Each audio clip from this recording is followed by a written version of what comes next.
Hello दोस्तों, स्वागत है आपका हमारे यूट्यूब चैनल एग्जाम लेक्चर में। आज का क्लास हम लोग करने वाले हैं ज्योग्राफी का ऑब्जेक्टिव क्वेश्चन। ठीक है, ज्योग्राफी का ऑब्जेक्टिव क्वेश्चन आज की क्लास में होगा। ये हमारा पार्ट 2 वीडियो है। ठीक है, चैप्टर 3 का ये हमारा पार्ट 2 वीडियो। ठीक है, पार्ट 2 वीडियो चैप्टर 3 का पार्ट 1 मैंने कल हुआ था पार्ट 1 का क्लास, उसमें 25 क्वेश्चन किए थे हम लोग। इस वीडियो में भी हम लोग 25 क्वेश्चन करने वाले हैं। ठीक है, तो 25 क्वेश्चन करने वाले, तो आप लोग लास्ट तक बने रहिएगा वीडियो में। ठीक है, इस क्लास में लास्ट तक बने रहिएगा। ठीक है, 7 बजे डेली लाइव क्लास होता है। ठीक है, तो आज इस चैप्टर को हम लोग खत्म कर देंगे। निर्माण उद्योग पार्ट 2 हमारा है। ठीक है, और बाकी हमारा 1-2 चैप्टर का भी अपलोड कर दिया गया वीडियो, सभी का प्लेलिस्ट बना हुआ है। ठीक है, ऑल सब्जेक्ट का प्लेलिस्ट आप लोग का बना हुआ है, आप लोग चेक कर सकते हैं। ठीक है, सबका लिंक मैं डिस्क्रिप्शन में डाल दिया हूँ। और इसका पीडीएफ आप लोग टेलीग्राम पर जाकर ले सकते हैं। पीडीएफ मैं टेलीग्राम पर डाल दूंगा, नीचे आप लोग को लिंक डिस्क्रिप्शन में मिल जाएगा। ठीक है, चलिए शुरू करते हैं बिना किसी देरी के। ठीक है, तो चलिए शुरू करते हैं। तो जहाँ पे हम लोग का क्वेश्चन था वहाँ पे आते हैं। 25 क्वेश्चन हम लोग लगभग किए थे।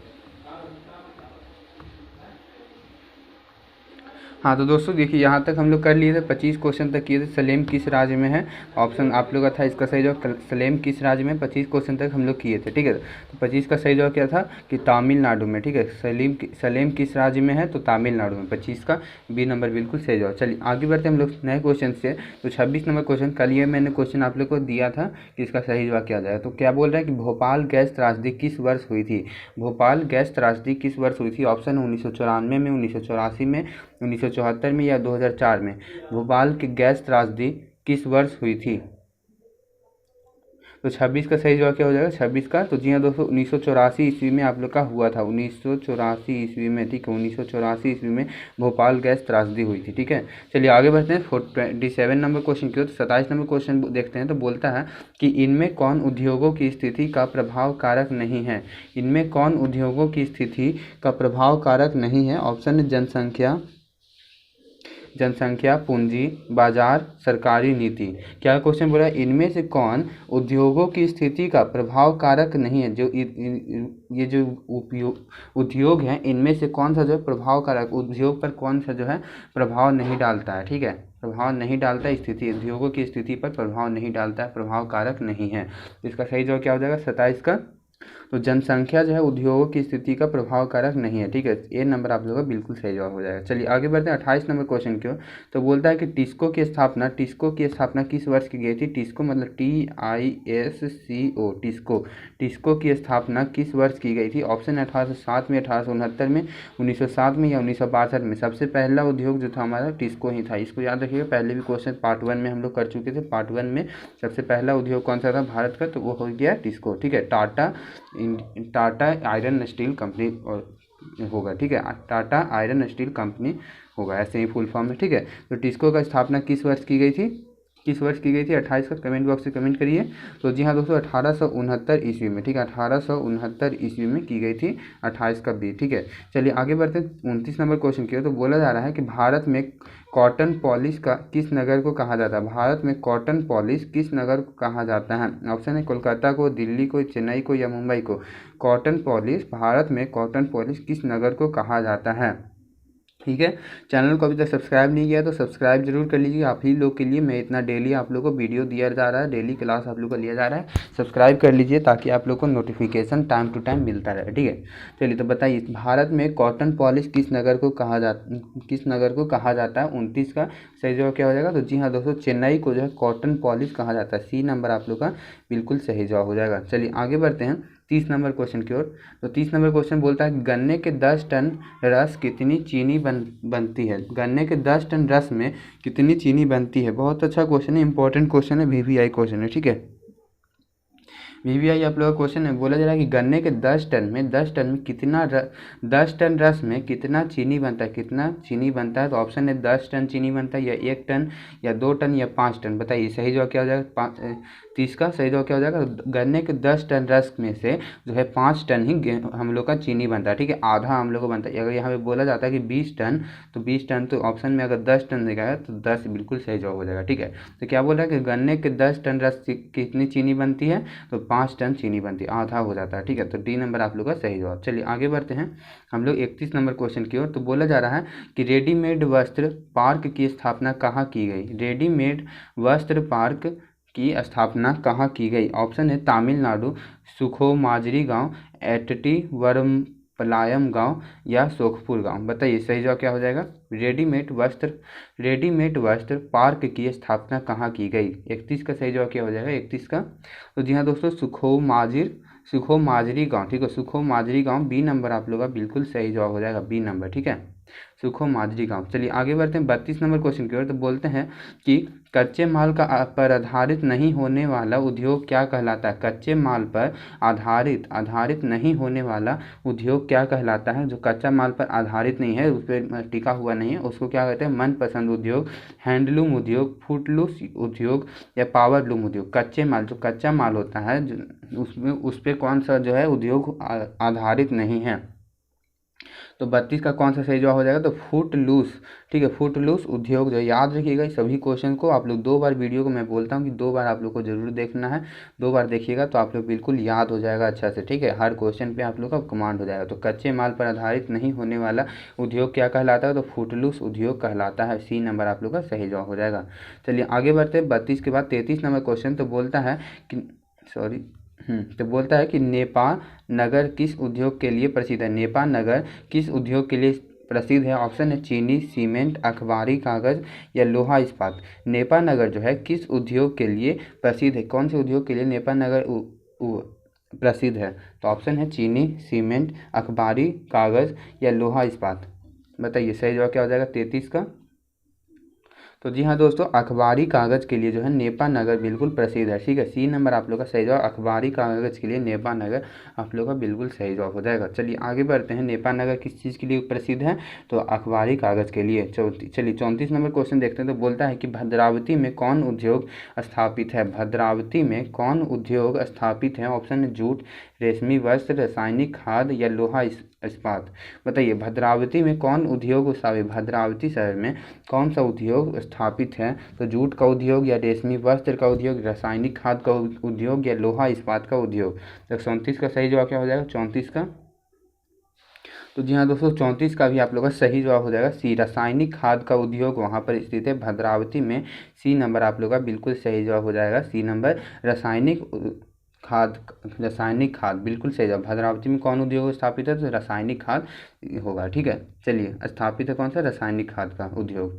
चलिए 35 नंबर क्वेश्चन बोलता है कि इनमें कौन छोटे पैमाने का एक उद्योग है। इनमें कौन छोटे पैमाने का, जो छोटे स्तर का उद्योग है जिसमें ज़्यादा पूंजी नहीं लगाना पड़ता है।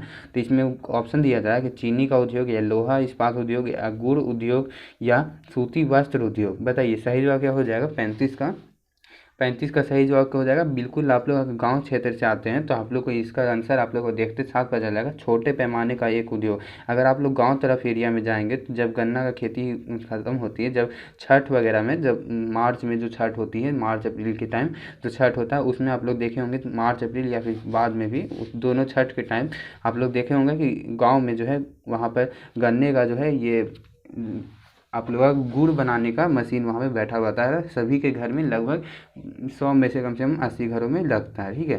तो ऐसा आप लोग समझे। तो बिल्कुल सी नंबर आप लोग का बिल्कुल सही जवाब हो जाएगा, सी नंबर, ठीक है। इनमें कौन छोटे पैमाने का है, तभी तो सभी लोग अपने अफोर्ड कर पा रहे हैं, कम पैसा लग रहा है इसीलिए तो सभी लोग अपने अपने सभी किसान जो है अपने अपने घरों पर लगा सकते हैं इस उद्योग को, ठीक है। ज़्यादा बड़ा क्षेत्र भी इसमें नहीं लगता है, छोटे सी एरिया में ही आप लोग इसको कर सकते हैं। गुड़ उद्योग बिल्कुल सही जवाब, सी नंबर। आप लोग को पता ही होगा कौन कौन गांव क्षेत्र से हैं, आप लोग कमेंट बॉक्स में एक बार कमेंट करिएगा, ठीक है।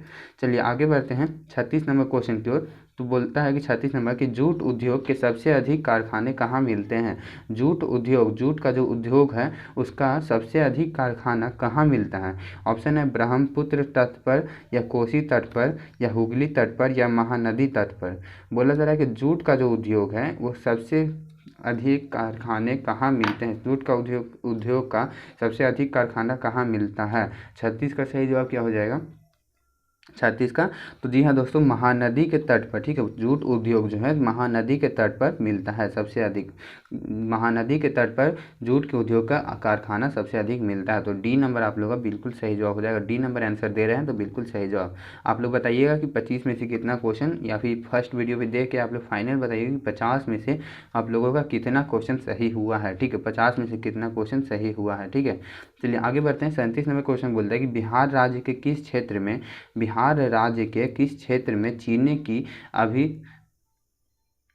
में चीनी की अधिकतर मिलें स्थापित हैं।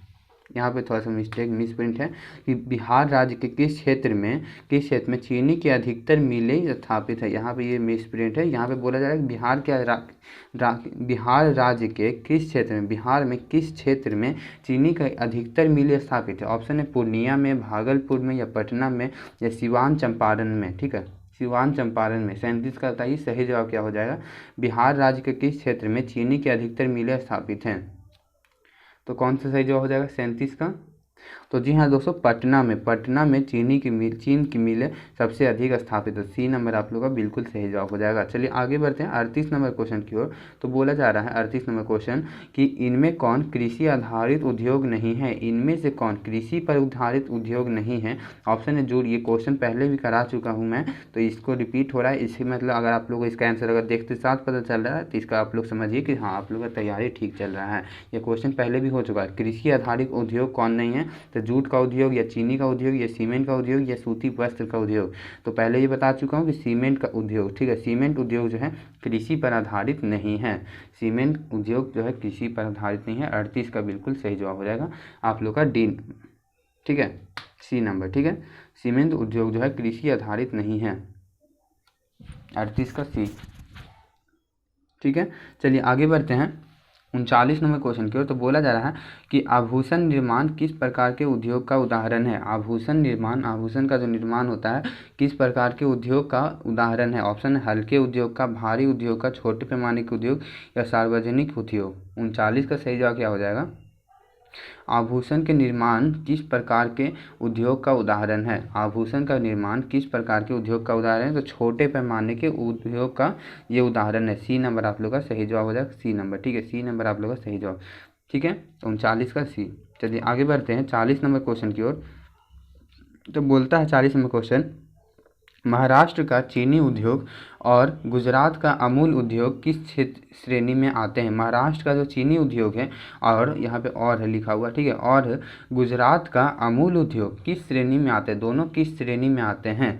तो ऑप्शन है सार्वजनिक उद्योग, या सहकारी उद्योग, या निजी उद्योग, या हल्के उद्योग। बताइए सही जवाब क्या हो जाएगा 40 का। 40 का सही जवाब क्या हो जाएगा। जी हाँ दोस्तों, निजी उद्योग बिल्कुल सही जवाब। सी नंबर आप लोगों का बिल्कुल सही जवाब हो जाएगा, सी नंबर। ठीक है, सी नंबर। चलिए आगे बढ़ते हैं 41 नंबर क्वेश्चन की ओर। तो बोला जा रहा है कि किस राज्य में वस्त्र उद्योग के कारखाने नहीं है। किस राज्य में, यहाँ पे कारखाने हैं नहीं यहाँ पे पूछा जा रहा है किस राज्य में वस्त्र के उद्योग नहीं है। ठीक है, वस्त्र उद्योग के कारखाने नहीं। ऑप्शन है छत्तीसगढ़ में, उड़ीसा, मेघालय, या इनमें से सभी। तो 41 का सही जवाब क्या हो जाएगा 41 का, 41 का। तो जी हाँ दोस्तों, छत्तीसगढ़ में जो है वस्त्र उद्योग नहीं है। ठीक है, छत्तीसगढ़ में वस्त्र उद्योग के एक भी कारखाना नहीं है। तो ए नंबर आप लोग का सही जवाब हो जाएगा। चलिए आगे बढ़ते हैं 42 नंबर क्वेश्चन की ओर। तो बोला जा रहा है कि मुंबई में पहली आधुनिक सूती वस्त्र मिल किस कारण स्थापित हुई।